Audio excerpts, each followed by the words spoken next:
தொண்டர் எண்ணிய யாவும் உடன் அளிக்கின்ற மருதமலை முருகப்பெருமானுடைய திருத்தலத்திலே மாநில முருக பக்தர்கள் அறக்கட்டளை சார்பாக ஒவ்வொரு ஆண்டும் மார்கழி திங்களிலே நடைபெறுகின்ற மலர்காவடி பெருவிழா 29ஆம் ஆண்டு மலர்காவடி விழா இந்த ஆண்டு 25/12/2025 வியாழக்கிழமை காலை 9 மணிக்கு மருதமலை திருக்கோயிலுடைய அடிவாரத்தில் உள்ள மருதமலை அன்னதான கமிட்டியினுடைய இடத்திலே இருந்து அருளாளருடைய அருளாசியோடு தொடங்கப்பட்டு மலை மீது சென்று மேலே இருக்கின்ற மருதாசலமூர்த்திக்கு மலர் வழிபாடுகள் நடைபெற உள்ளது.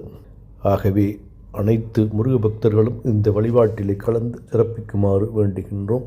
தொண்டர் யாவும் உடனளிக்கின்ற மருதமலை முருகப்பெருமானை போற்றி வணங்கி திருவருள் பெறுவோமாக. வெற்றிவேல் முருகனுக்கு அரோகரா.